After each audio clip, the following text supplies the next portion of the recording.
प्यारे छात्रों, आज हम पढ़ने वाले हैं फिर से जीव विज्ञान और स्वागत है आपका इस YouTube के इस नए लेक्चर में।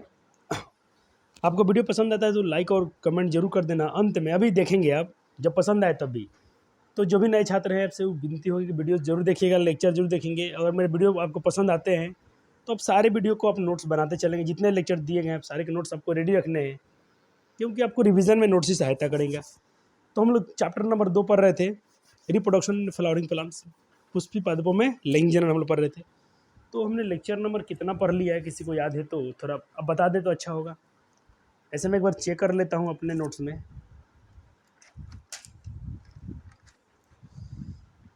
जहाँ तक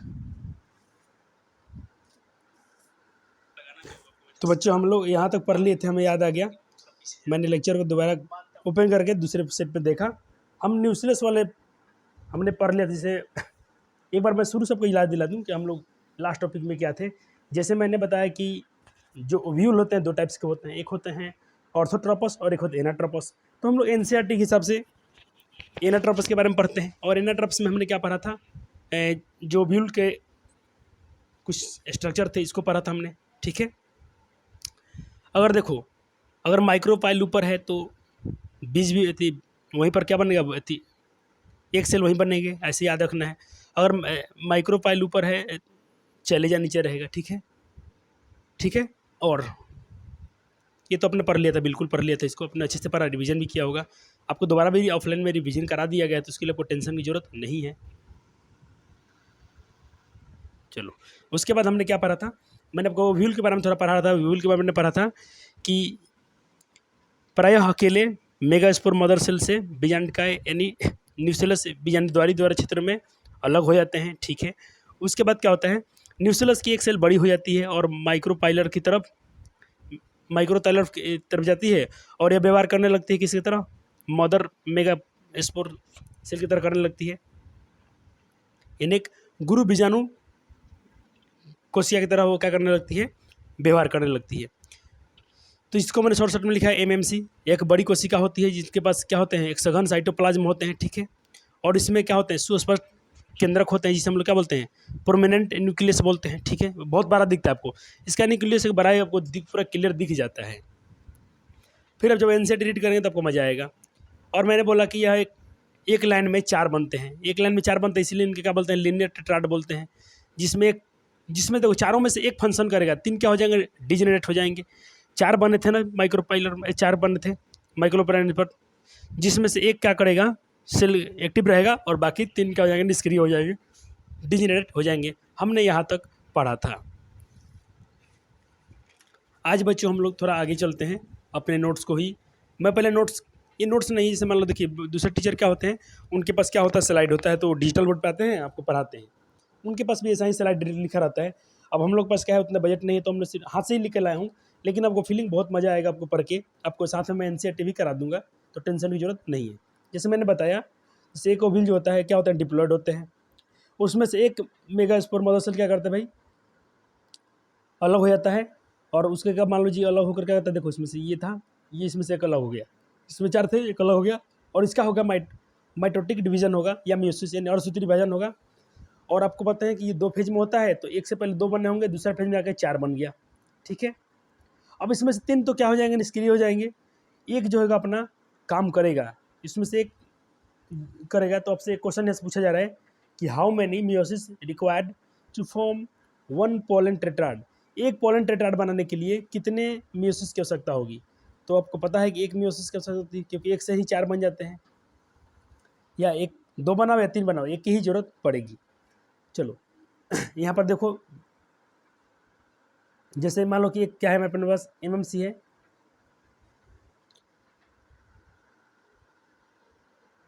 एक अपने बस क्या है, मदर मेगा स्पोर सेल है। वो क्या करेगा, उसका मियोसिस हुआ 1 2 टूटने पर 4 बन गया। तो चारों बीजाणु फंक्शन नहीं करते हैं, मैंने यहाँ भी आपसे कब से बता रहा हूँ। एक उसमें से फंक्शन करेगा और 3 क्या हो जाएंगे, डिजेनरेट हो जाएंगे, यानी वो निष्क्रिय हो जाएंगे। और जो फंक्शन करता है उसे बोलते हैं फीमेल गेमेटोफाइट। क्या बोलते हैं, फीमेल गेमेटोफाइट। अब आपको बहुत अच्छी तरह समझ में आएगा कि जो फीमेल गेमेटोफाइट होते हैं। अच्छा, गेमेटोफाइट का हिंदी होता है युग्मोद्भिद, ठीक है ना। जब आप प्रोनाउंसिएशन रीडिंग करोगे तो वहाँ पर लिखा रहेगा मादा युग्मोद्भिद। इसको मैं थोड़ा इंग्लिश में अच्छा लगता है ना बोलना, फीमेल गेमेटोफाइट। तो आपको बोले कि फीमेल गेमेटोफाइट कैसे बना, तो आपने देखा ना कि एक मदर सेल्स था, उसमें से एक मेगा स्पोर मदर सेल था, उसका मियोसिस हुआ, 2 बने। और उस पहले 2 हुआ, मियोसिस 1 मियोसिस 2, जाके मियोसिस तो भाई 2 फेज में होता ही होता है। 4 बने, 4 में से 4 4 जो उसमें बने थे गुरु बीजाणु, यानी 4 मेगा स्पोर बने थे, उसमें से सब फंक्शन नहीं करते हैं, उसमें से एक फंक्शन किया, बाकी 3 डिजेनेट हुए। जो फंक्शन किया 1 function MMC megaspore mother cell, उसको हम क्या बोलते हैं, फीमेल गेमेटोफाइट। किसी को दिक्कत नहीं सर? आगे चलते बच्चों देखना। और ये बता रहे जो फीमेल गेमेटोफाइट है, यही आगे चलकर ये गेमेटोफाइट है, ये बनता है, जिसे हम लोग एम्ब्रियो सैक कहते हैं। इसे भी हम लोग भ्रूण कोष भी के नाम से भी जानते हैं। तो गेमेटोफाइट बोलो या एम्ब्रियो सैक बोलो, कोई डिफरेंस नहीं है बच्चों। चलो, अब एक बात यहाँ देखो, यहाँ बॉक्स में आपको लिखा हूँ, जो स्पोर होते हैं, जो बीजाणु का कार्य करते होता है। देखो, जो बीजाणु कार्य क्या होता है, वो गेमेटोफाइट बनाते हैं, गैमेट का निर्माण करते हैं। अगर माइक्रोस्पोर होगा, मैं बीजाणु की बात करता हूँ, बीजाणु का काम है कि सिर्फ गैमेटोफाइट बनाएंगे, यानी युग्मोद्भिद बनाएंगे। लेकिन अगर माइक्रोस्पोर रहा तो माइक्रोस्पोरेंजियम बनाएगा, यानी लघु बीजाणु बनाएगा। अगर और वो क्या होता है, मेल गैमेट होता है। यदि मेगास्पोर होगा, वो क्या बनाएगा, वो फीमेल गैमेटोफाइट बनाएगा। तो याद रखिएगा, माइक्रोस्पोर होगा तो क्या बनाएगा, मेल गैमेटोफाइट। अगर फीमेल गैमेट, अगर मेगा स्पोर है, एमएमसी है, तो क्या बनाएगा, फीमेल गैमेटोफाइट बनाएगा। कोई दिक्कत बच्चों नहीं। और इसको हम लोग क्या बोलते हैं, मेगा गैमेटोफाइट बोलते हैं। इसको हम लोग मेगा गैमेटोफाइट भी बोलते हैं, जैसे उसको माइक्रो बोलते हैं, इसको हम लोग। तो आपके नोट्स भी बन जाने चाहिए साथ साथ में। तो एक बार यहाँ तक पहले अपना नोट में फिर से दिखाता हूँ रिवाइज, क्या बना लो इसको। एक भी पॉइंट में कटना नहीं चाहिए, मैं कभी, इसलिए मैं बहुत ध्यान से देखता हूँ। चलो, आपने यहाँ तक पढ़ लिया है बच्चों, शुरू। चलो एक बार फिर से अब थोड़ा आगे पढ़ते हैं इसके बारे में। मैंने कहा एक मेगा स्पोर मदर सेल्स है, उसका मियोसिस हुआ, 4 बने, जिसमें से 3 क्या हो गया, डिजेनेट हो गया। देखो, बार बार डायग्राम बना दिया हूँ कि आपको रटना नहीं पड़ेगा। देखो, फिर से दिखा दिया हूँ यहाँ पर कि 3 क्या हो गए, 3 डिजेनेट हो गए। और ये 4 मेगा स्पोर बने थे, जिसमें से एक रिमेन्स फंक्शनल, एक उसमें से दोबारा, जो चारों में से एक अपना दोबारा फंक्शन करेगा और 3 नहीं करेंगे। अब देखो भाई, मेगा गैमेटोफाइट क्या है, मेगा गैमेटोफाइट बना, तो गुरु बीजाणु जनन किसे कहते हैं, मेगा गैमेटोफाइटोजेनेसिस किसे कहते हैं, मेगा गैमेटोजेनेसिस किसे कहते हैं। तो देखो, गुरु बीजाणु जनन किसे कहते हैं। तो ये देखो, इसमें क्या है, इसका डिफिनेशन कहता है कि डेवलप ऑफ फीमेल गैमेटोफाइट या embryo sac from 1 functional megaspore. अगर एक एक कार्यशील, आपने पढ़ा 3 में से क्या थे, 3 डिजेनेट थे, एक कार्य कर रहा था। एक डेवलप होकर क्या बनाएगा, फीमेल गेमेटोफाइट बनाएगा या एम्ब्रियो सैक बनाएगा। इसी को हम लोग क्या कहते हैं, गुरु बीजाणु जनन कहते हैं। किसी को दिक्कत, रटना पड़ेगा नहीं बच्चों। 4 था, एक उसमें से एक क्या करेगा, अपना फंक्शन करेगा और उससे क्या बनाएगा, या तो फीमेल गेमेटोफाइट बनाएगा या क्या बनाएगा, वो एम्ब्रियो सैक बनाएगा। जिससे हम लोग इसी प्रोसेस को हम लोग क्या बोलते हैं, मेगा गैमेटोजेनेसिस कहते हैं, अर्थात गुरु बीजाणु जनन कहते हैं। कोई समस्या बच्चों? नहीं सर। आगे चलो, इसमें देखो, अब यहाँ तक आपने पढ़ लिया। अब इसके बारे में देखो, मैं थोड़ा सा तिर किया हूँ, अब इसको समझाने के लिए थोड़ा देखो। अब देखो, इसमें क्या बनेगा, भ्रूण थैली, यानी एम्ब्रियो सैक बनेगा। इसको हम लोग भ्रूण कोष बोलते हैं या भ्रूण थैली बोलते हैं। इसका निर्माण के लिए सबसे खास प्रकार के विकास, यानी एक मोस्ट कॉमन डेवलपमेंट होती है एम्ब्रियो सैक बनाने के लिए। एक एम्ब्रियो सैक बनाने के लिए एक खास प्रकार की क्या होती है, डेवलपमेंट होती है। मतलब एक कुछ खास विकसित वहाँ पर, मतलब एक मोस्ट कॉमन डेवलपमेंट होता है, एक मतलब अलग से क्या होती है, वहाँ पर कुछ डेवलपमेंट होता है जहाँ पर ये बनती है। दूसरा पॉइंट इसके बारे में,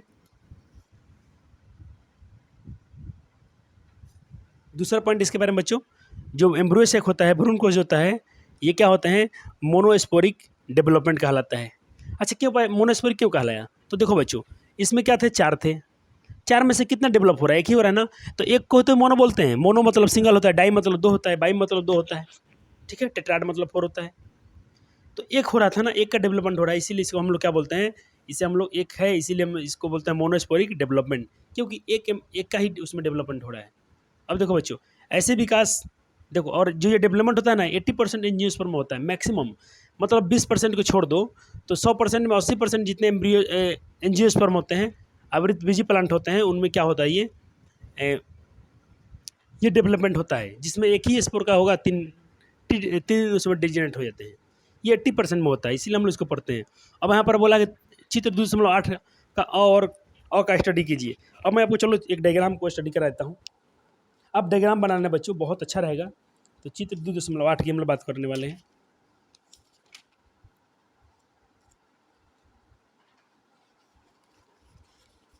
चलो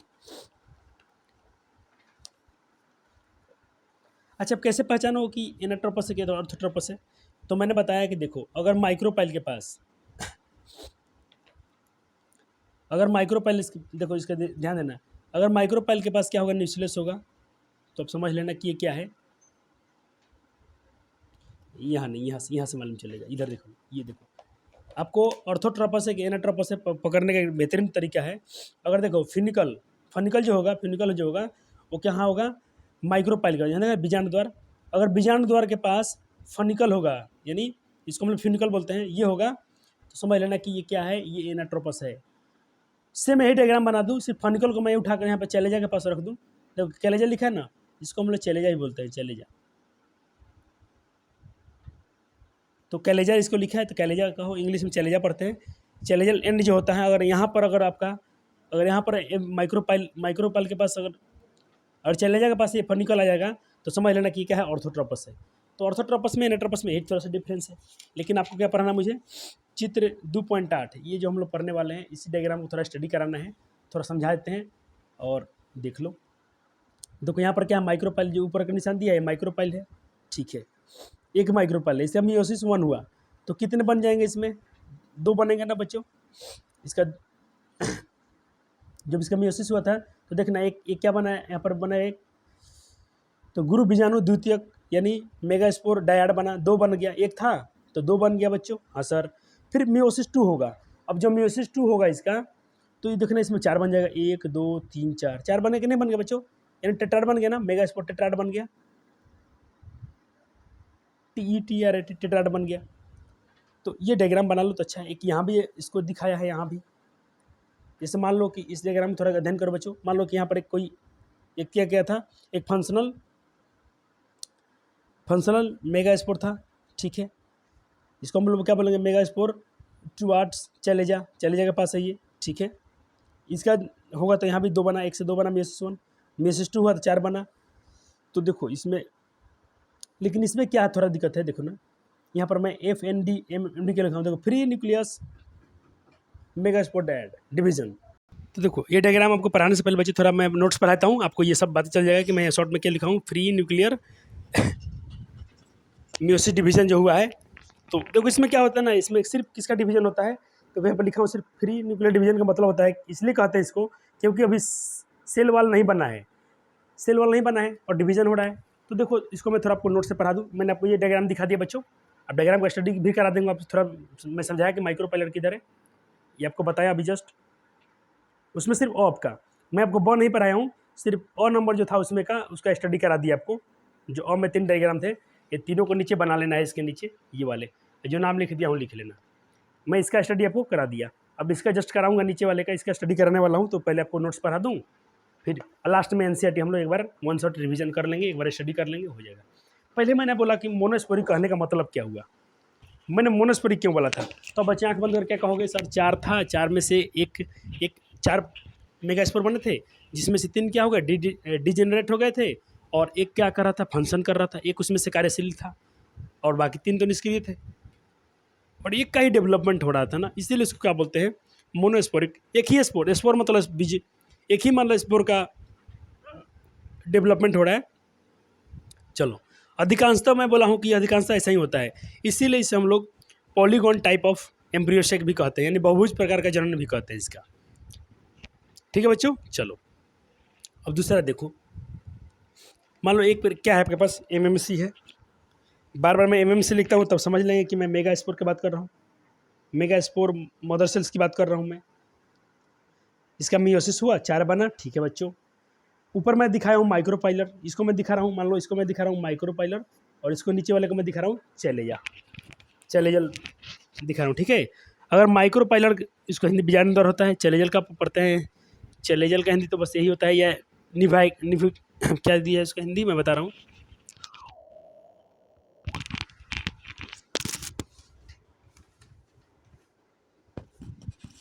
निभागीय सिरा, इसका हिंदी होता है निभागीय सिरा। आपके एनसीईआरटी में दिया है।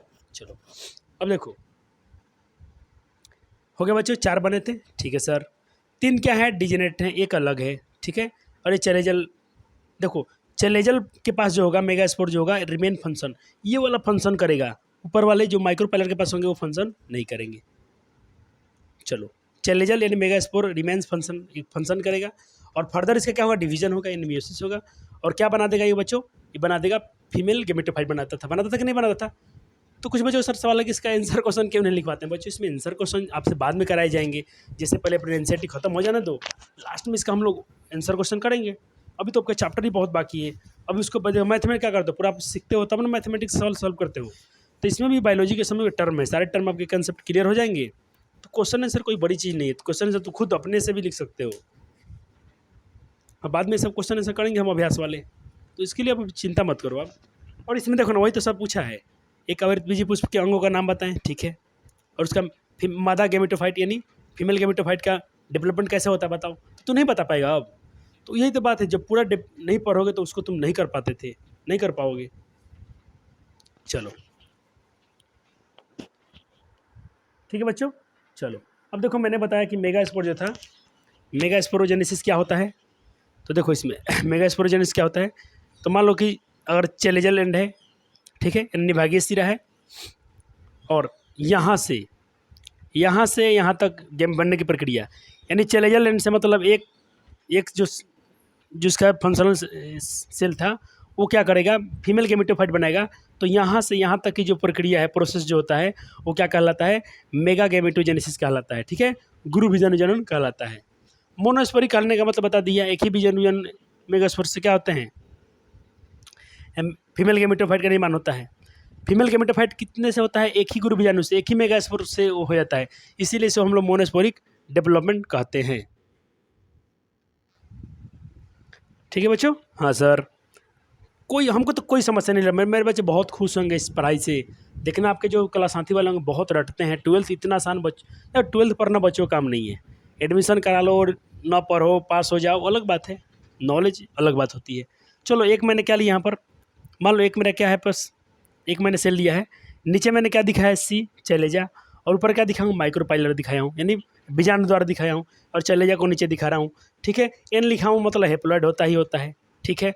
और देखो मैं लिखा हूँ फ्री न्यूक्लियर माइटोटिक डिवीजन होगा, इसी को मैं वहाँ लिखा था FNMD, FNMD, F से फ्री, N से न्यूक्लियर, M से माइटोटिक, D से डिवीजन। क्यों बच्चों, क्योंकि इसमें मैंने बताया जिसमें सिर्फ नाभिक का ही डिवीजन होता है, माइटोसिस के दौरान क्या होता है, सिर्फ नाभिक का ही डिवीजन होता है और किसी का नहीं होता है। और कार्यशील लिखा हूँ बीजाणु, यानी जो एक ही था, एक ही में MMC था जो फंक्शनल था उसी को लिखा गया है। एक बार में कितना बना, 2 बना, माइक्रोपाइलर ऊपर चलेजा को नीचे रखा गया है, और फिर से इसका दोबारा होगा सेकेंड फ्री और न्यूक्लियर डिवीजन, यानी 2ND, इसको हिंदी में क्या बोला, शॉर्ट में क्या बोलेंगे, 2FND, यानी सेकेंड फ्री न्यूक्लियर डिवीजन होगा। तो देखना इसको मैं क्या बोलता हूँ, अच्छा ये सिर्फ इसमें अगर न्यूक्लियर का डिवीजन होता है तो इसको हम लोग क्या बोलते हैं, इसको हम लोग बोलते हैं काइनोसिस, क्या बोलते हैं इसको, कैरियोकाइनेसिस, इसको क्या बोलते हैं, कैरियोकाइनेसिस। और साइटोप्लाज्म का नहीं होता है, किसका डिवीजन होता है इसमें, आपसे क्वेश्चन पूछा जाएगा फ्री न्यूक्लियर माइटोटिक डिवीजन में किसका डिवीजन होता है, इस प्रक्रिया क्या बोलते हैं, तो आप कह देना इसको बोलते हैं हम लोग कैरियोकाइनेसिस डिवीजन बोलते हैं। और साइटोप्लाज्म का इसमें नहीं होता है, तो इसमें मैंने क्रॉस दिखाया। फिर दूसरे कितना बनेगा, देखो इससे म्यूसिस में 2 से 4 डबल बनता है, अर्धसूत्री, तो 2 था तब 4 बन गया। फिर माइक्रोपाइलर के ऊपर और चलेजा को नीचे रखेगा, ये कैसा है, कैरियोकाइनेसिस डिवीजन है, तो यस। और किसका नहीं हो रहा है इसमें, साइटोप्लाज्म का नहीं हो रहा है, तो इसीलिए हम क्या बोलेंगे, साइटोप्लाज्म का डॉट से एक क्रॉस दिखा रहा हूँ। अब 4 से कितना बन गया बच्चों, 8 बन गया। 8 बने तो कितने डिवीजन हुआ, 1 2 3 टाइम्स हो रहा है ना बच्चों। अब देखो 2 4 6 8, 4 से कितने बन गए, 8 बन गए। माइक्रोपाइलर ऊपर और चलेजा को मैं नीचे दिखाया हूँ। माइक्रोपाइलर के पास ही क्या बनता है, एक सेल बनता है, इसको याद रखना। अब फिर से देखो मैं इसको थोड़ा नीचे करके दिखाऊँ डायलन, अब देखो, अब इसमें क्या होगा, सेल वाल बनेगा। अब देखो, अभी सब क्या थे, सारे सारे स्पोर क्या मतलब सारे जो डिवीजन के बाद जितने थे ये क्या है, बिखरे हुए इसके सेल हैं। अब देखो इसको क्या होगा, सेल वाल में फिट हो जाएंगे। देखो क्या हुआ, 3 यहाँ फिट हो गए, 3 यहाँ फिट हो गए, 6 और 2 बीच में। अभी क्या है, सेल वाल में फिट हो चुका है, इसीलिए हम बोलते हैं सेल वाल फॉर्मेशन। अब यहाँ पर कोशिका झिल्ली बन जाती है। यहाँ पर क्या बन जाती है बच्चों, यहाँ पर बन जाती है कोशिका झिल्ली। अब मिलाओ कितना हो गया, 3। अब इसको हम लोग 7 कोशिकीय बोलते हैं। कितना बोलते हैं, 7 कोशिकीय। 3 और 3 6, और ये दोनों मिलकर एक ही होते हैं, इसीलिए इसको बोलते हैं 7 कोशिकीय। और 8 न्यूक्लिएटेड, 8 न्यूक्लिएटेड है, 3 3 6 3 6 2 8। न्यूक्लिएटेड कितने हैं, 8 एम्ब्रियो शेक। जो ये एम्ब्रियो शेक बना है कितना, इसमें 8 न्यूक्लिएटेड है और 7 इसमें कोशिका है। देखो ये 3 कोशिका और ये 3 6 कोशिका, और ये दोनों एक ही कोशिका के अंदर आते हैं। ठीक है, चलो बच्चों, अब मैंने आपको जो बताया था फ्री न्यूक्लियर डिवीजन क्या होता है बच्चों, तो लिख दिया हूँ, जिसमें सिर्फ और सूत्री विभाजन के दौरान सिर्फ न्यूक्लियस का विभाजन होता है, जिसे हम लोग कैरियोकाइनेसिस कहते हैं। कितना प्यारा नोट्स है बच्चों, एक बार पढ़ लो तो मज़ा आ जाता है। मुझे तो बातें बहुत याद रखती हैं, और मैंने बोला हूँ कि मैं सिर्फ आपको सपोर्ट कर रहा हूँ कि जो नोट्स है एक मतलब इंडियाज़ बेस्ट टीचर का नोट्स है, तो तुम पूरा आउट ऑफ 70 कर लोगे अपने जो तुम्हारा एग्जाम है। और जो मान के चलो कि 20 25 26 30 में 27 28 तो देंगे ही स्कूल वाले। यानी अगर तुम 98 97 नहीं लाते हो तो हमारे पढ़ाने का मकसद ही क्या होगा, बेकार होगा। आपका भी मेहनत बेकार होगा, हम दोनों का मेहनत बेकार होगा। तो तुम प्यारे बच्चे हो, तुम ऐसे नहीं करने वाले हो, बातें समझ रहे हो। वीडियो हाँ, अगर आपको लगता है ना तो संडे के दिन लेक्चर को दोबारा रिवीजन कर लो। इसके लिए मैं मनाही नहीं कर रहा हूँ। अपने नोट्स को बार बार पढ़ो, अपने एनसीईआरटी को बार बार पढ़ो। जितने बार एनसीईआरटी पढ़ोगे उतना मज़ा आएगा। और सबसे अच्छा बात कि अपना नोट्स बार बार पढ़ो, सबसे अच्छा आपका नोट्स है, यहाँ तक किसी को दिक्कत नहीं। अब चलो, एक भ्रूण कोश बनाने के लिए 3 अणुसूत्री विभाजन लगा है। कितना लगा है, 3। तो कभी क्वेश्चन पूछूं, कभी जाके एमसीक्यू में जरूर बताना कि एक एम्ब्रियो शेक बनाने में कितने माइटोसिस लगा है, कितनों माइटोसिस विभाजन हुआ है। तो अब क्या कहोगे बच्चों, आप कहोगे 3 बार हुआ था। देखो एक, मैं फिर से दिखा दूँ डायग्राम में, देखो 1 2 3, तब जाके बना ये, तब एक एम्ब्रियो शेक बना है। ये पूरे के पूरे को हम लोग एम्ब्रियो शेक बोलते हैं। एम्ब्रियो शेक ही फीमेल गैमेटोफाइट बोलते हैं। कोई समस्या नहीं बच्चों। देखो माइक्रोपाइलर बीजाणु दर का है, बीजाणु दर देखो जहाँ माइक्रोपाइलर होगा वहाँ 3 सेल में जो एक बीच वाला होगा 1 सेल होगा। 3 को बना था ना बच्चों, देख देख देख देख, ये देखो ये 3 बना है ना। और सिर्फ माइक्रोपाइलर के पास, ये चैलेंज वाला मत गिन लेना। देखो चैलेंज के पास भी 3 बना है और माइक्रोपाइलर के पास बच्चों 3 बना है। तो आपको माइक्रोपाइलर के पास बना है वहीं पर 1 सेल होगा। ये आपको रट जाना है, रटना नहीं सॉरी, याद रखने हैं कि जहाँ माइक्रोपाइलर होगा यानी जहाँ बीजाणु द्वार होगा वहीं पर 1 सेल बनेगा, वहीं पर ओवम बनेगी। ओवम समझते हो, बीज क्या बोलते हैं अपने, जैसे मर्दों में क्या बनता है, पुरुष में स्पर्म बनता है, तो माता में क्या बनता है, माता में ये बनता है, ओवम बनता है, अंडाणु बनता है। ठीक है, और तीनों के तीनों अंडाणु नहीं है बच्चों, उसमें से 2 जो है ना, दो सहायक कोशिका है, और सिर्फ बीच वाला ही क्या है, 1 सेल है। उसी बात को यहाँ भी एक्सप्लेन किया गया है। फिर से दोबारा मैं एक बात को दो बार लिखा हूँ कि बच्चे को थोड़ा सा भी डाउट नहीं रहे मेरे हिसाब से। तो बोलते हैं कि जहाँ माइक्रोपाइलर होगा, जहाँ बीजाणु दर होगा, वहीं पर 3 सेल होते हैं, और उसमें से बीच वाला जो होगा वो 1 सेल होगा, और जो साइड में होंगे ये सहायक होते हैं, तथा बगल वाले दोनों को सहयोगी कोशिका बोलते हैं, यानी सहायक कोशिका बोलते हैं। क्या बोलते हैं बच्चों, सहायक कोशिका बोलते हैं। तो सहायक कोशिका बोलने का मतलब क्या होगा बच्चों, इसको हम लोग सिनर्जिड बोलते हैं। क्या बोलते हैं, सिनर्जिड, SYNERGID, सिनर्जिड सेल यानी सहायक कोशिका इसको बोलते हैं। ये दोनों सपोर्ट करते हैं, इसको सहायता करते हैं। अब देखो चैलेजा के पास क्या है, चैलेजा के पास भी 3 बने हैं, जिसको हम लोग एंटीपोडल यानी प्रतिलोम संबंधी कहते हैं। वो उल्टा है, इसके उल्टा, ये काम करेगा तो ये काम नहीं करेंगे, उल्टे हैं। किसी बच्चे को दिक्कत। अब देखो चित्र 2.8 का बहुत स्टडी कीजिए। अब तुम डायग्राम जाकर पढ़, देखो डायग्राम तुम्हारे कितने माथा में दौड़ेंगे, क्योंकि मैंने आपको पढ़ा दिया फ्री न्यूक्लियर डिवीजन जो हो रहा था। अब इस डायग्राम को देखो, एकदम मक्खन की तरह दौड़ेगा। 1 था, डिवीजन हुआ, 2 बना, 2 से 4 बना, और क्या है ये, कैसा ये कैरियोकाइनेसिस है, साइटोकाइनेसिस नहीं है। इसमें सिर्फ किसका, सिर्फ बिना न्यूक्लियस, अभी न्यूक्लियस नहीं रहती, साइटोप्लाज्म नहीं बना है, इसीलिए इसको क्या बोलते हैं, कैरियोकाइनेसिस कहते हैं। देखो ये सहायक कोशिका है, देखो ये वाला 3 बना है ना बच्चों, तो 3 में 1 2, ये 2 क्या है, सहायक कोशिका है, यानी सिनर्जिड है, ये क्या है, सिनर्जिड है। और बीच वाला क्या है, अंड, अंड है, अंड मतलब एक सेल है। ठीक है बच्चों, कोई समस्या नहीं सर। इस डायग्राम को आप बना लो, इसके नीचे जो नोट्स बनाया हूँ लास्ट में इसको बना लो। अब चलो बच्चों कुछ हम लोग थोड़ा इसको पढ़ के एक बार से हम लोग इसको बाद में आएंगे, तो चलो इसको कर ही लेते हैं, फिर एक बार अंत में ही चाहिए ना, यहाँ पर अभी एनसीईआरटी कर लेते हैं। यहाँ तक पढ़ें तो एनसीईआरटी एक बार कर लेते हैं कि हमने कहाँ कहाँ पढ़ लिया। मैं आपको बता दूँ कहाँ कहाँ तक हमने पढ़ा दिया था आपको। ये तो पूरा अच्छे से पढ़ा दिया, पोलन जो बना था ये तो पिछले लेक्चर में कवर हो गया था। चलो हाँ, SW लिखा हूँ बच्चों, यहीं से लिखा था, आप पढ़ के आए होंगे उम्मीद करता हूँ। देखो जो गाइनीशियम होता है यानी जयांग जो होता है, देखो एंड्रीशियम मतलब क्या होता है पुमंग, गैनीशियम मतलब क्या होता है जयांग, है ना बच्चों। जो गैनीशियम होता है कहता है कि इसके स्त्री जनन अंग होता है, बिल्कुल सही करता है, ये तो हम बताए थे आपको। और ये एक ने ये पढ़ा दिया गया, फिर भी से फटाफट रिवीजन करता हूँ। कहता है कि ये जयांग स्त्री के सर एकांडपी या बहु स्त्री के सर होंगे तो बहुअंडपी हो सकते हैं। जहाँ पर एक से अधिक होते हैं वह स्त्री के सर आपस में संगलित होते हैं। चित्र 2.7 का बहुत देखिए, ये वाला बोला है, देखो इसमें सब क्या है, सारे इसके जो है सब सटे हुए हैं। तो इसका मैंने एग्जाम्पल भी आपको लिखवा दिया था पहले। और वर्तिका यानी जो इसका स्टिग्मा होता है, स्टाइल जो होता है तथा अंडा से परागकणों का आवरण का एक मंच काम करता है वर्तिका, ये पढ़ा दिया गया आपको। हाँ ये पढ़ा दिया गया, ये तो मुझे बच्चे पढ़ा दिया हमको, ये पढ़ा दिया था। अभी हम लोग पढ़ रहे थे यहाँ से। चलो अब देखो बीजाणुवृत्त मतलब जो बना था उसके साथ कहते हैं नाभिक का एक नाम। अब जो बच्चों मैं टर्न छोड़ रहा हूँ ना, आप एक बार खुद से रीडिंग कर लेना, जो मेन पॉइंट है मैं करा दूंगा यहाँ पर। जो कहते हैं नाभिक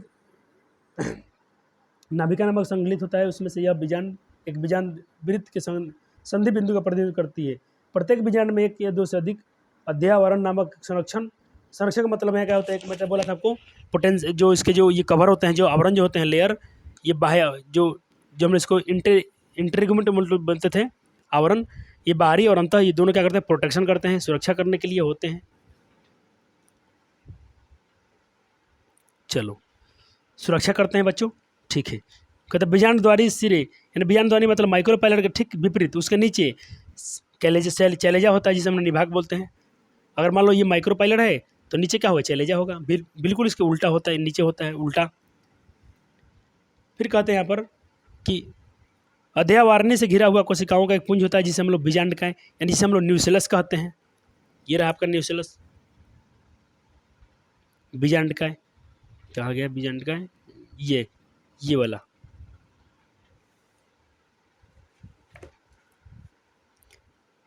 न्यूसेलस कहते हैं। बीजांडकाय के अंदर में कोशिका को प्रचुरता से आरक्षित आहार साम्राज्ञी होती है। तो तुमसे पूछा जाए कि मतलब किसमें ज़्यादा आहार, किसमें ज़्यादा मतलब न्यूट्रिएंट्स होते हैं, किसमें ज़्यादा प्रचुर मात्रा में मतलब न्यूट्रिएंट्स होता है, आहार मतलब पोषण होता है, तो याद रखना न्यूसेलस में ही।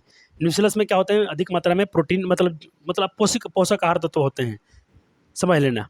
बीजांडकाय के अंदर की कोशिकाओं को प्रचुरता से आहार आरक्षित आहार सामग्री होती है। बीजांडकाय भ्रूण कोश का मदा गेमेटोफाइट यानी फीमेल गेमेटोफाइट बीजांडकाय में स्थित होता है। कहाँ होता है ये, जो बीजांडकाय में स्थित होता है ये। एक बीजांडकाय में सामान्यतः अकेला भ्रूण कोश होता है। कहता है कि एक बीजांड में मतलब मैक्सिमम अकेला ही भ्रूण कोश होता है, एम्ब्रियोसेक होता है, जो एक गुरु बीजाणु से निर्मित होता है, जो एक मेगास्पोर से बना होता है। सारे बातों को पढ़ा दिया गया था, सिर्फ एनसीईआरटी रीडिंग लगा दिया हूँ। चलो अब गुरु बीजाणु जो यहाँ भी लिखा है, कहता है कि गुरु बीजाणु मात्र कोश यानी एमएमसी, मैं क्या लिख रहा था, एमएमसी मदर मेगास्पोर सेल से गुरु बीजाणु की रचना के प्रक्रम को ही गुरु बीजाणु कहते हैं। एक लाइन में याद रहेगा बच्चों, एक लाइन में याद रहेगा। थोड़ा पानी पी लेते हैं, मुझे गला सूख रहा है। अब देखो 12th वाले बच्चे हमसे नाराज नहीं होंगे, मैं खासकर अपने ऑफलाइन वाले को बोलता हूँ जो ऑनलाइन हमसे पढ़ रहे हैं।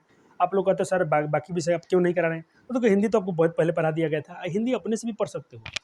मैंने टपर्स लड़कियों को लोग का देखा हूँ,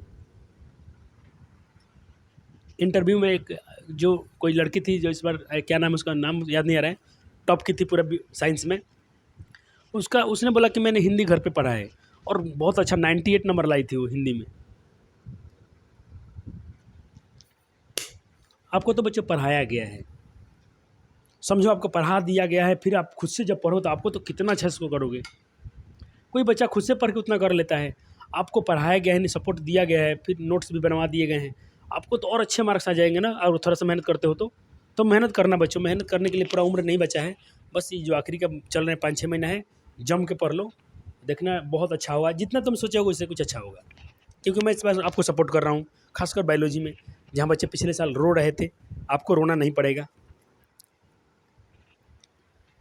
चलो ठीक है बच्चों, यहाँ तक पढ़ लिया तो समझ ले ग्रुप बीजाणु मतलब एक मदर मेगा स्पोर सेल से जो क्या बनता है अपना गुरु बीजाणु गुरु बीजाणु की रचना होती है, एक माइक्रोस्पोर की निर्माण होता है, इसको बोलते हैं गुरु बीजाणु जनन है।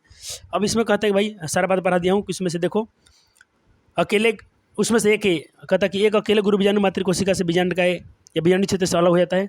4 थे, उसमें से एक अलग हो जाता है, एक बड़ी कोशिका होती है ये, ठीक है, ये बताया हूँ। बहुत डेंस होता है, ये बताया हूँ, बहुत घना होता है, साइटोप्लाज्म होता है, लिखवा दिया हूँ नोट्स में, सब लिखवा दिया गया है। ये एक सुस्पष्ट केंद्रक होता है, जिसको हम लोग क्या बोल रहे थे, सुस्पष्ट को हम लोग बोल रहे थे बच्चों, थोड़ा सा याद आ रहे हैं हमको, मैं इसको क्या क्या लिखवाया था आपको नोट्स में। सुस्पष्ट को हम लोग इंग्लिश में क्या बोलते हैं बच्चों, हाँ, इसको हम लोग बोल रहे थे बच्चों, सुस्पष्ट को हम लोग क्या बोल रहे थे, देखो सब कुछ नोट्स में पढ़वा दिए हमको। प्रोमिनेंट न्यूक्लियस बोलते हैं इसको, क्योंकि दूर से ही दिखता है, बहुत बड़ा होता है ये।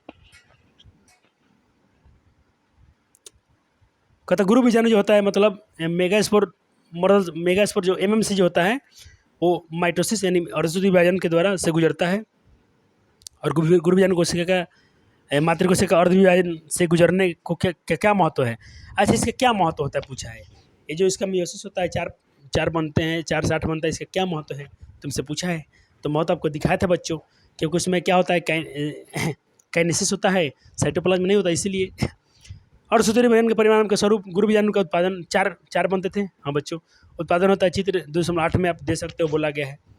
अब जो फीमेल गेमेटोफाइट है, मतलब अधिकांश पुष्पीय पादपों में गुरु बीजाणु में से एक कार्यशील होता है बच्चों, 3 तो काम नहीं करते हैं, मैक्सिमम होता है 80% में ही होता है, जबकि 3 क्या होते हैं, अविकसित यानी अभ्रष्ट हो जाता है। अभ्रष्ट मतलब डिजेनरेट हो जाते हैं, केवल कार्यशील एक ही होता है। बिल्कुल पढ़ा दिया बच्चों।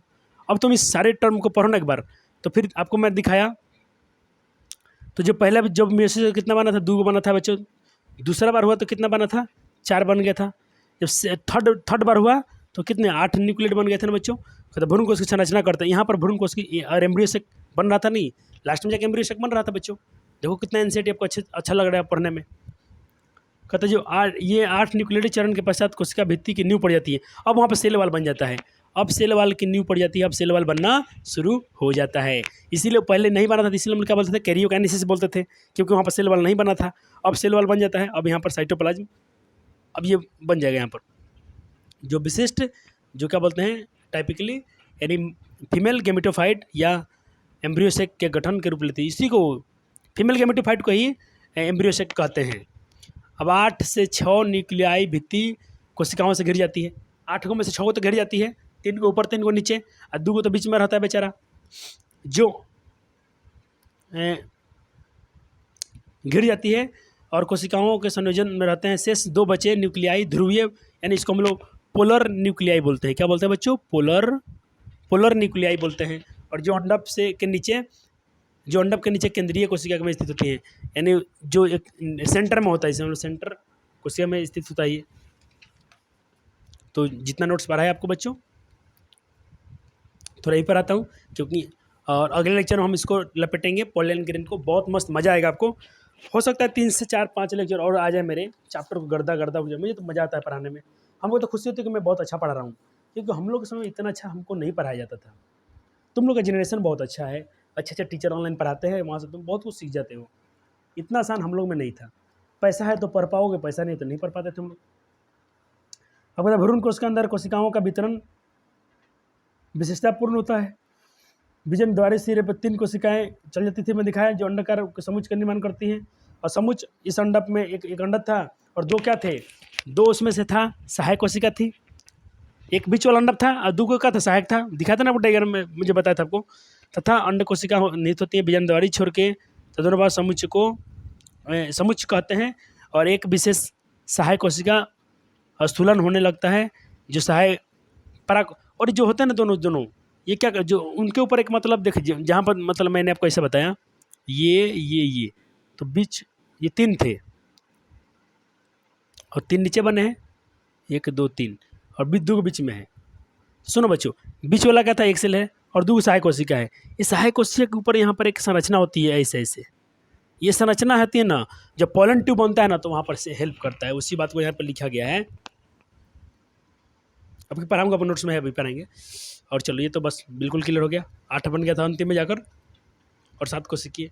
8 न्यूक्लियड 7 सेल, तो इसको इंग्लिश में क्या बोलेंगे, 7 सेल 8 न्यूक्लियड बोलेंगे। 7 तो कोशिका था और 8 उसमें क्या थे, न्यूक्लियड थे।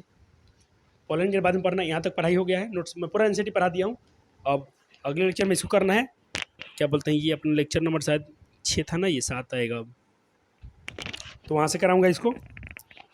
तो लेकिन ये आपको होमवर्क पहले रहेगा, जब अभी तो लेक्चर खत्म नहीं हो रहा है, जब खत्म होगा तो इसको जरूर आप पढ़ के आना बच्चों। अब जब पढ़ के आओगे ना इसको एनसीईआरटी किया, फिर यहाँ से आपको डाउट्स सब बचेंगे, डाउट्स को यहाँ पर क्लियर होगा तो बहुत अच्छा रहता है।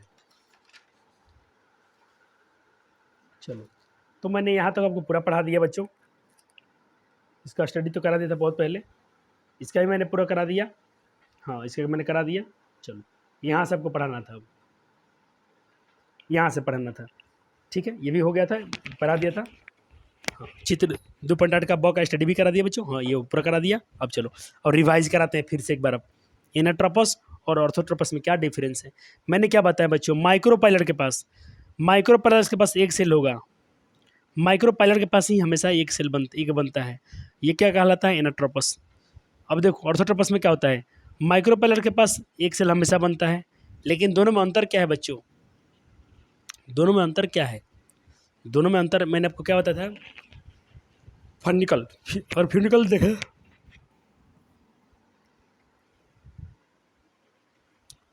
ये मैं आपको यहाँ पर दिखा दिया हूँ, इनरट्रोपस और ऑर्थोट्रोपस में क्या डिफरेंस है। देखो चैलेजा के पास एक सेल थोड़ी ना है, चैलेजा के पास एक सेल नहीं है, यहाँ पर देखो माइक्रोपाइलर के पास एक सेल है, चैलेजा और ये माइक्रो यहाँ पर एक और डायग्राम नहीं दिखाया हूँ, यहाँ पर फ्यूनिकल होता है, तो माइक्रोपाइलर के पास अगर फ्यूनिकल है तो क्या ये इनरट्रोपस है। और यहाँ देखो, यहाँ पर बीजाणु द्वार कहाँ है, माइक्रोपाइलर यहाँ पर है, एक सेल यहाँ पर बना है, ठीक है लेकिन चैलेजा इसके कहाँ नीचे है, तो यहाँ देखना चैलेजा के पास क्या है, अंडा नहीं बना है, माइक्रोपाइलर के पास एक सेल बनता है, माइक्रोपाइलर के पास एक सेल बनता है, लेकिन फ्यूनिकल देखना है, फ्यूनिकल कहाँ, अगर फ्यूनिकल ऊपर है नीचे है, इससे आपको मालूम चल जाएगा। तो मैंने आपको बहुत पहले बता दिया था, अगर माइक्रोपाइलर के पास फ्यूनिकल है तो क्या है, इनरट्रोपस है, और माइक्रोपाइलर के पास अगर फ्यूनिकल नहीं है तो अपना क्या है, ऑर्थोट्रोपस है। तो ये तो रिवाइज करा दिया, कोई खास इसमें टॉपिक नहीं था ये। चलो, ये तो अभी जस्ट आपको पढ़ा भी दिया था, फिर से एक बार रिवीजन कराता हूँ। मोनो स्पोर डेवलपमेंट क्या होता है, तो 4 सेल बनने थे, 4 मेगा स्पोर बना था, उसमें से एक काम करता है और वही डेवलप करता है, इसीलिए इसको हम लोग क्या बोलते हैं, मोनोस्पोरिक डेवलपमेंट बोलते हैं। इसमें किसी को समस्या नहीं बच्चों, बहुत बार इसको मैं 3-4 बार पढ़ा दिया, तो इसमें आपको दिक्कत नहीं आना चाहिए, हाँ इसको नोट्स में लिख लोगे। अब देखो ये मोस्ट कॉमन इसमें ये मैक्सिमम में ऐसा ही होता है कि 4 में से एक काम करता है, इसीलिए इसको क्या बोलते थे हम लोग, पॉलीगोनम टाइप बोलते थे कि नहीं बोलते थे, बहुभुज टाइप का, ये भी पिछले नोट्स में लिखा गया है, लेकिन लिख लो। अब चलो, जो फीमेल गैमेटोफाइट बना बच्चों कैसे बना था, 3-2-3, 3 ऊपर 2 बीच में और 3 नीचे, 3 2 6 2 8, इसीलिए इसको इस टाइप को हम लोग 3+2+3 भी बोलते हैं। और ये क्या होता है, फीमेल गैमेटोफाइट यानी मादा युग्मोत्भिद है, या इसको एम्ब्रियोशक भी बोलते हैं। चलो डायग्राम को समझाते हैं बढ़िया से एक बार अच्छे से, क्योंकि आज का टॉपिक का ये लास्ट लेक्चर है। थोड़ा फिर से प्यास लगे बच्चों, गर्मी का सीज़न है ना, बहुत बोलना कंटिन्यूसली बोलना पड़ता है ना, और भी ज़ोर से बोलना पड़ता है, क्योंकि अपना माइक बहुत ख़राब है, घटिया किस्म का है। मैं आपको लिए इतना अगर मेहनत करता हूँ बच्चे, तो समझ लो कि आपको तो भाई जीवन में बहुत कुछ करना है, आपको तो जॉब करना है, आपको तो अपने फ्यूचर बनाना है ना, तो अपने फ्यूचर की किसकी चिंता नहीं होती है, अपने लिए तो बहुत सब, पूरी दुनिया अपने लिए करती है, तुम अपने लिए क्यों नहीं कुछ करोगे।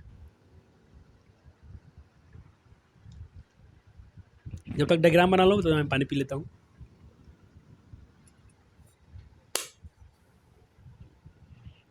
चलो,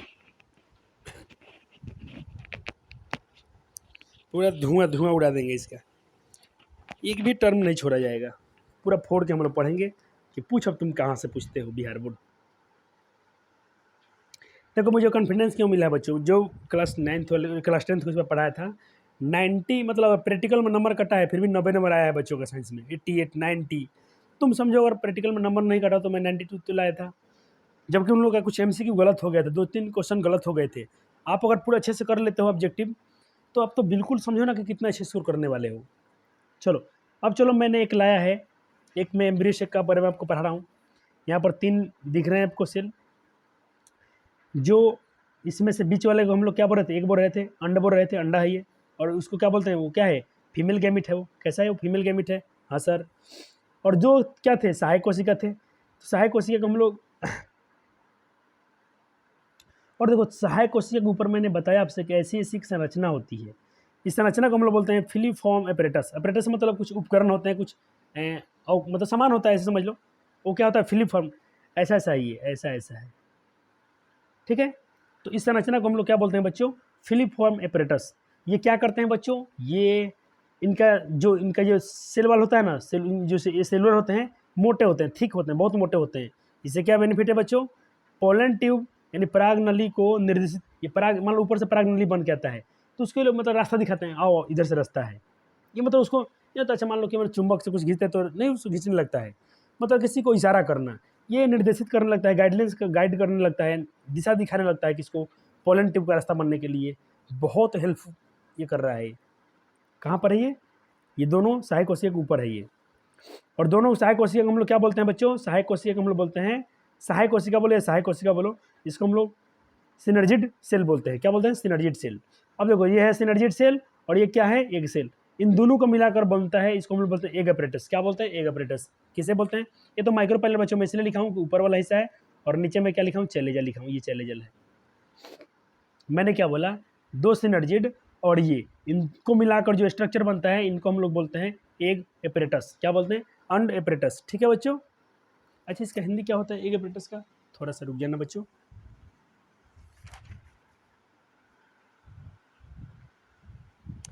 कथावृत बीजी बीजांड में दो संरचना से होते हैं, बीजांड की एक छोटी संरचना होती है, वृत्त बीजांड, वृत्त कहते हैं जो होती है।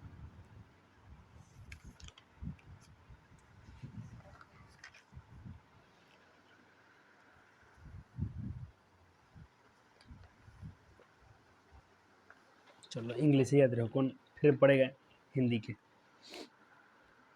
होगा बच्चों। अब चलो बीच वाला दोनों क्या थे, देखो ये मैं 7 सेल क्यों बोलाता है, 1 2 3, ये एक ही में आते हैं, 4 और 3 7। हाँ न्यूक्लियर डाट है 1 2 3 4 5, क्योंकि नाभिक सब में है, न्यूक्लियस सब में है, लेकिन सेल बोले तो साथ ही है, क्योंकि ये दोनों एक ही सेल के अंदर आते हैं। ये पूरा 12 सेल है, इसी सेल में दोनों आते हैं ये। और इन दोनों का क्या बोलते हैं बच्चों, मैं दिखा था ना पोलर, मैंने इंग्लिश में लिख के दिखा रहा था, पोलर न्यूक्लियाइड है ये।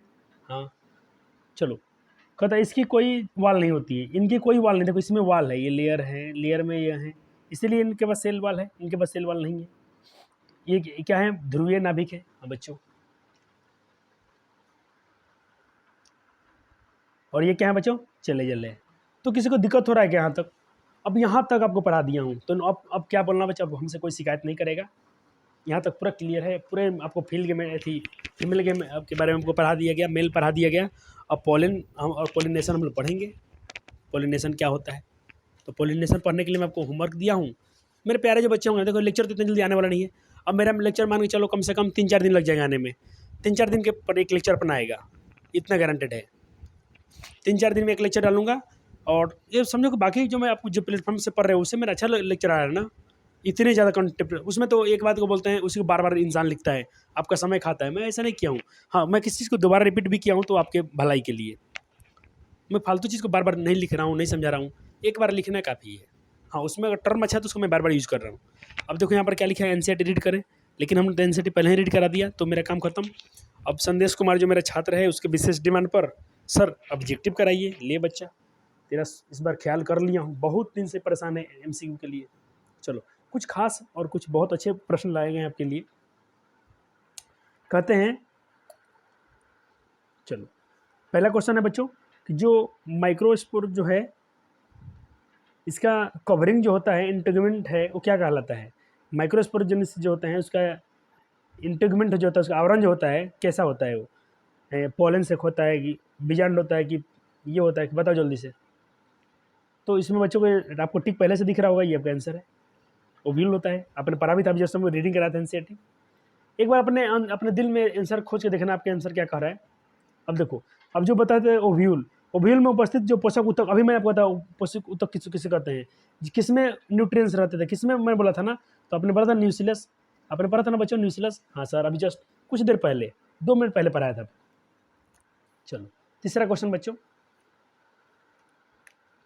एक बीजांड में भ्रूण कोष, यानी एक बीजांड में यानी जो भ्रूण कोष की संख्या सामान्यतः कितनी होती है, तो एक बीजांड में सामान्यतः एक ही होता है। चलो 3 क्वेश्चन हो चुके, चौथे क्वेश्चन का देखो। चलो जितना आज तक पढ़ाया हूँ इस चैप्टर में उतने उस टाइप से क्वेश्चन लाया गया है।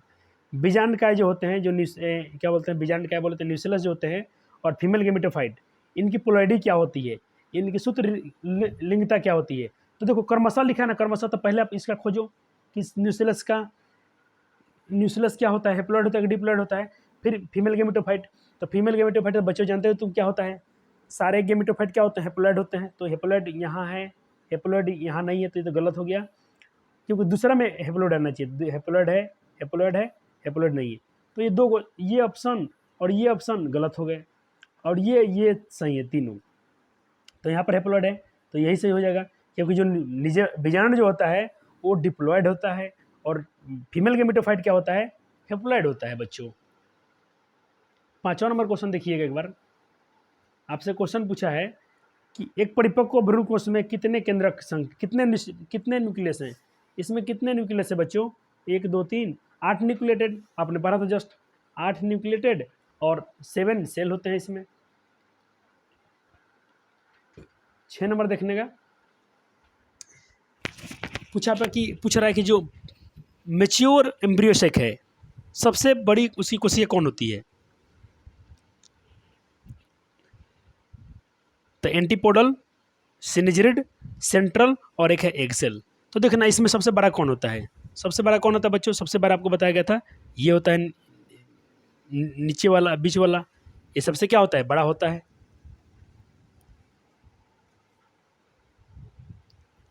एक बार इसका एनसीईआरटी पढ़ कर लेना, ठीक है। एक बार इसका अपना नोट्स पढ़ो, एक बार बुक पढ़ो, वहाँ से मिल जाएगा इसका आंसर। तो ये आपका होमवर्क जैसा भी हो गया, बिल्कुल इसको देखना कौन सा बड़ा होता है। तो आपको बताया भी था कि बड़ा कौन दिखता है, सेंट्रल वाला दिख रहा है, बड़ा दिखता था ना, आपको यहाँ मिल जाएगा, मैंने कहाँ पढ़ाया था आपको, जो सेंट्रल वाला होता है वो बड़ा दिखता है, वो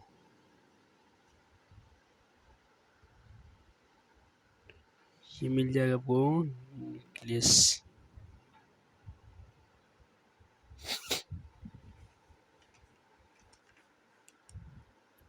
ये देखो मैंने बताया कि साइटोप्लाज्म में एक प्रमुख सुस्पर्शक केंद्रक होता है, जो क्या होता है, सुस्पर्शक मतलब तो बड़ा होता है जो, तो केंद्रक होता है।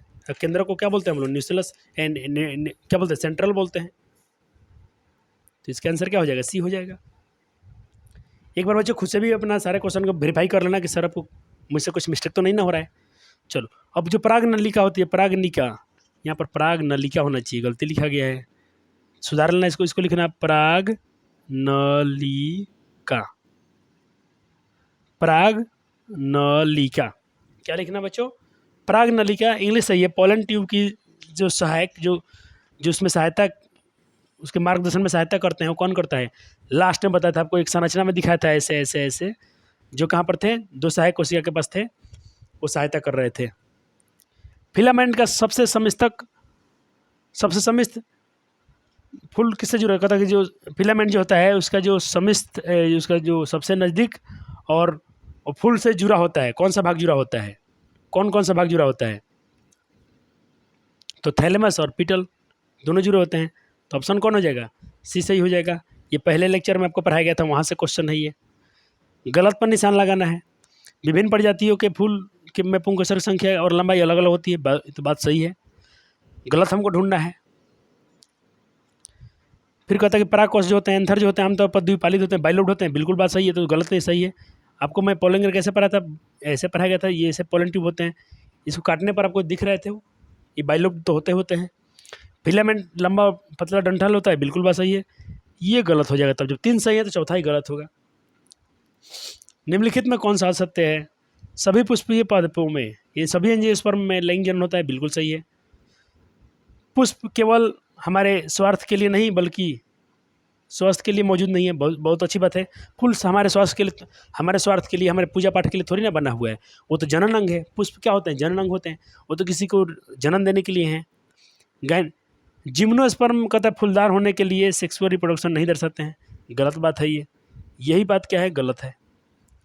पुष्प ये तो गलत, ये तो बिल्कुल सही है। पुष्प सौंदर्य सजावटों के लिए नहीं है, मूल्य वस्तु नहीं है। हाँ बात सही है, तो ऑप्शन सी इसका सही हो गया। चलो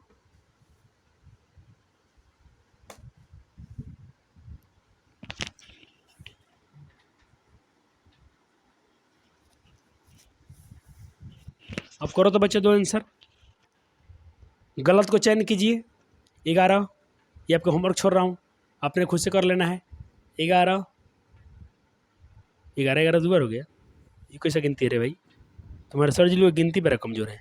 11 12 13 14 15,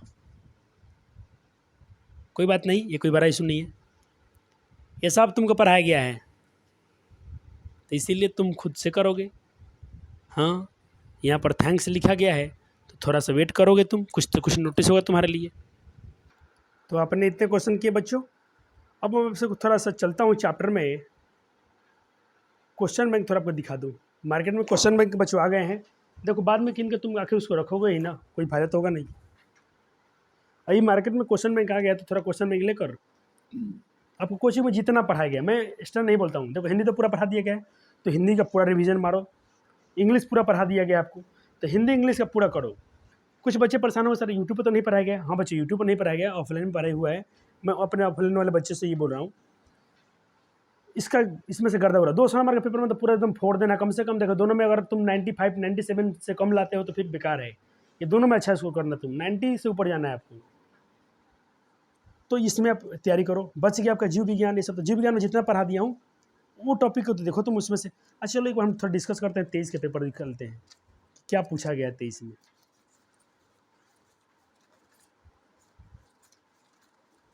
तो ये कैसा क्वेश्चन में सब मिला मिला के दे दिया है, तो खिचड़ी ऐसा दे दिया है। कोई बात नहीं, हम लोग तो समझदार है, निकाल लेंगे। चलो देखो ये बच्चों, ये पेपर है आपका 2023 का ही है, 6 तारीख को परीक्षा हुआ था बायोलॉजी का, डेट भी लिख दिया है। तो देखो इसमें से तुम कितने कितने क्वेश्चन कर लोगे। अभी आपको ये सब नहीं पढ़ाया गया है, प्रथम स्तनधारी नहीं पढ़ाया गया है, ये नहीं पढ़ाया गया है। जहाँ से पढ़ाया गया मैं वहाँ सबको बताऊँगा।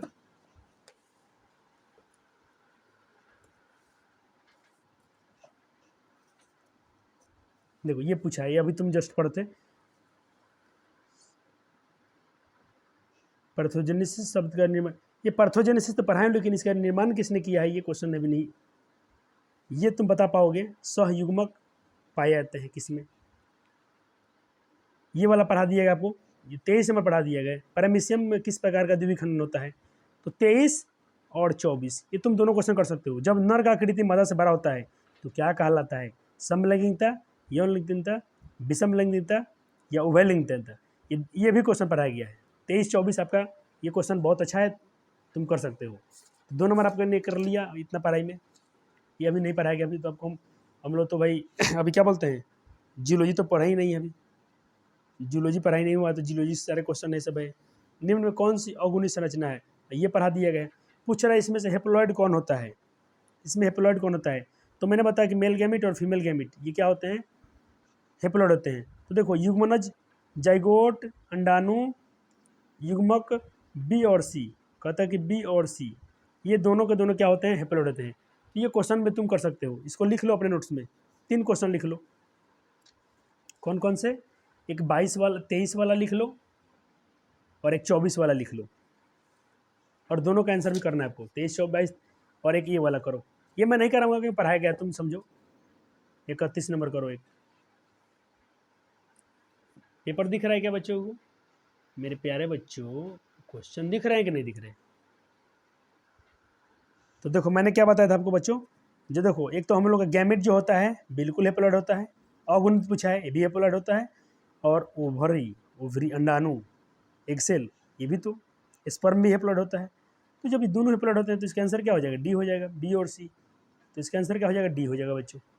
अब चलो, ये नहीं पढ़ाया गया है, हाँ ये तुम बता सकते हो। आवृत बीजी पौधों में के भ्रूण पुष्प में गुणसूत्रों की संख्या क्या होती है? सूत्र गुणता क्या होती है? 36 का आंसर तुम बता पाओगे?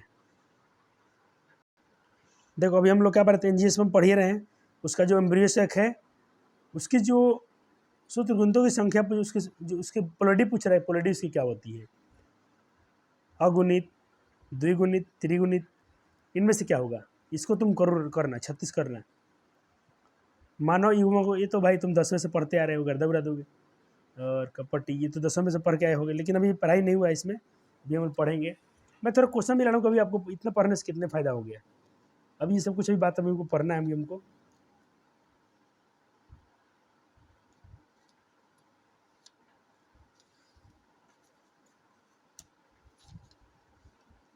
सत्तर क्वेश्चन होते हैं, जिसमें से अभी आपको 5-6 क्वेश्चन ऐसे लग रहे हैं कि अभी आप जितना पढ़ा है ना, अभी 5-6 क्वेश्चन का आंसर कर पाओगे अपने बोर्ड में, क्योंकि जहाँ से क्वेश्चन पूछेगा वहाँ से पूछेगा। देखो यहाँ भी पूछा है सवाल, निम्नलिखित में किस समूह में अगुणी हेप्लॉइड पादप शरीर होता है? किसका? आवृत बीजी का, ट्रेडोफाइट्स का, कि ये भी क्वेश्चन आपको करा दिया गया है। ये भी क्वेश्चन 69 में तुम कर सकते हो। तो देखो हेप्लॉइड किसका होता है? ये ब्रायोफाइट्स का होता है। तो ये तो था, क्या था, ये क्वेश्चन बैंक है। लेकिन मैं बोलता हूँ ये जो थोड़ा अच्छा होता है किसके लिए, चैप्टर बाई चैप्टर इसमें होते हैं क्वेश्चन। तो मैं थोड़ा क्वेश्चन आपको जब दिखाना शुरू करूँ तो मेरे प्यारे बच्चे, लगता है कि बहुत सारे क्वेश्चन में तुम लोग फोड़ फाड़ दोगे, क्योंकि बहुत सारे टर्म को पढ़ा दिया गया है। एमसीक्यू के लिए आपको डरना नहीं है, एमसीक्यू बहुत आपसे कराए जाएंगे, मैं बहुत कराऊंगा आपको।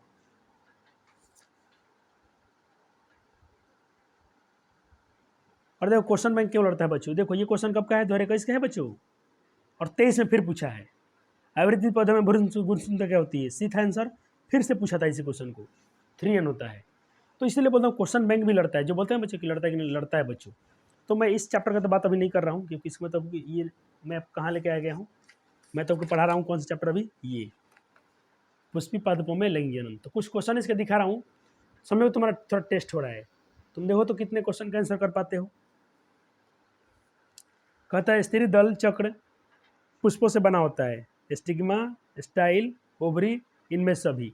तो सब सही है बच्चों, तुम इस आंसर को मत देखना, हाँ ये सही है, उसमें 3 होते हैं, सही है। Style, stigma, style, ovary. चलो अब पूछे पादपों में एमिफिरियन या उभयस्थानी, ये अभी नहीं पा रहा है, मैं छोड़ दो इसको। भ्रूण पोष वाले बीजों को क्या कहते हैं? जिसमें भ्रूण पोष होता है उसको क्या बोलते हैं हम लोग? उसको क्या बोलते हैं?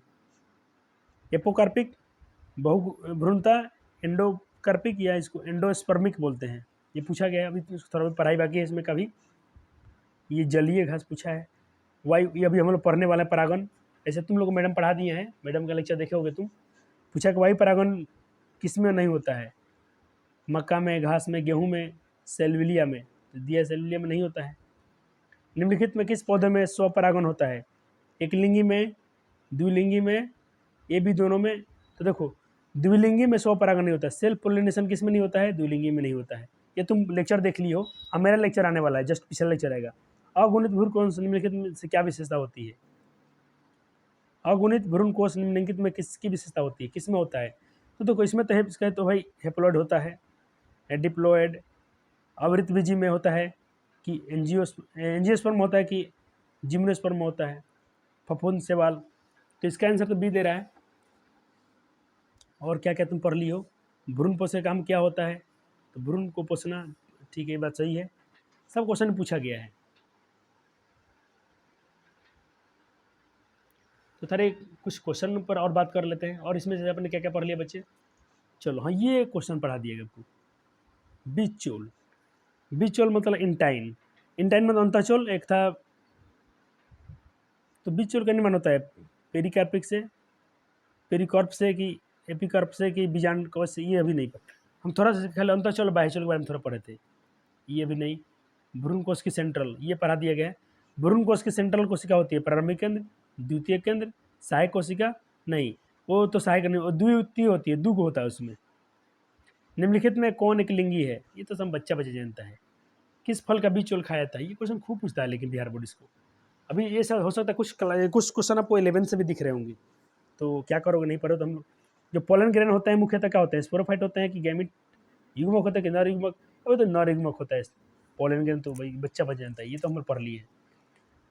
पोलन वाल जो पूछा है कि पराग भित्ति होती है एक स्तरीय, द्विस्तरीय, ये द्विस्तरीय होती है, पराया गया। परागकण हो सकते हैं गेमिटोफाइट, सजावटी, एलर्जी कवक, और इनमें से सभी।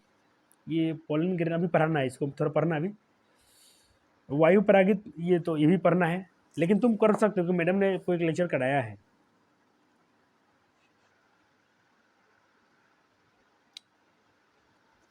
तो आपसे इतने क्वेश्चन, लेकिन इतना आप तैयारी कर जाओगे। देखो ये भी मैडम ने पढ़ा था, वो पुष्प बंद रहते हैं किसके, याद है किसी को? पुष्प किसका बंद रहता है? जब बता रहे थे कि जब उसका पुष्प खुलता ही नहीं है तो उसका पोलिनेशन कैसे होता है, तो उसमें ये था क्लिस्टोगेमी। इसे बोलता हूँ, थोड़ा इंग्लिश याद रखना बच्चों, हिंदी में फंस जाओगे तुम। आवृत बीजी एंजियोस्पर्म में कौन संरचना नहीं मिलती है? तो आखिर कारण नहीं है। चलो थोड़ा नया क्वेश्चन है सर। और निश्चय जन्म सामान्यतः होते हैं। बीजांड में औषधि विभाजन होता है। बीजांड काय में? हाँ, ये क्वेश्चन अच्छा है। पूछा है कि बीज ओव्यूल में माइटोसिस कहाँ होता है? तो ये होता है कि भाई एमएमसी में होता है, मदर सेल मेगा स्पर्म में होता है, मदर मेगा स्पर्म में। किससे सिद्ध होता है कि ये छोड़ दो। देखते कितना क्वेश्चन है बाबू, बहुत प्रैक्टिस हो जाएगा। इसके लिए क्वेश्चन के लिए नहीं डरना है कि क्वेश्चन कहाँ से आएंगे, हमको तो खाली टॉपिक के लिए डरना चाहिए। तो क्वेश्चन का आंसर खुद दे दोगे तुम ही। पढ़ के देखो तुम कितने क्वेश्चन का आंसर कर पाते हो। ऐसे इसमें आंसर लिखा गया है, और आंसर इसके लगभग सही रहते हैं बच्चों। मैंने देखा है कि क्या बोलते हैं, इसका आंसर कुछ खास गलत नहीं होता है। ये भी तुम बता पाओगे पुष्प में नरजनन संरचना क्या होती है? उमंग जयांग, भाई तो समझ जानता है कि भाई एंड्रिसियम होता है। चलो ये कुछ क्वेश्चन 11 से मिलेंगे, तो इसके लिए तुम क्या करोगे बच्चों, तो उसके लिए हम लोग क्वेश्चन बैंक से थोड़ा रिवीजन कर लेंगे बढ़िया से, ठीक है। और जहाँ जहाँ जरूरत पड़ेगा आपको क्वेश्चन बैंक 11 से भी करा दी जाएंगे।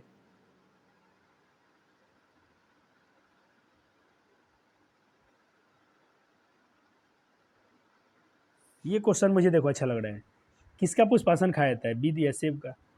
गेहूं में परागकण किसके किसके द्वारा होता है? वायु के द्वारा होता है। इसे घुमा के पूछता है किसमें वायु से नहीं होता है। आपको तो बीजांड विकसित होकर क्या बनता है, भी पढ़ा दिया हूँ आपको। बीजांड विकसित होकर क्या बनता है? बीज बनता है। इनमें से कौन जंतु कोशिका में नहीं पाया जाता है? क्लोरोप्लास्ट, ये तो भाई प्लांट में पाया जाता है। क्लोरोफिल जिसमें पाया जाता है। क्लोरोप्लास्ट में क्या होते हैं? क्लोरोफिल होते हैं।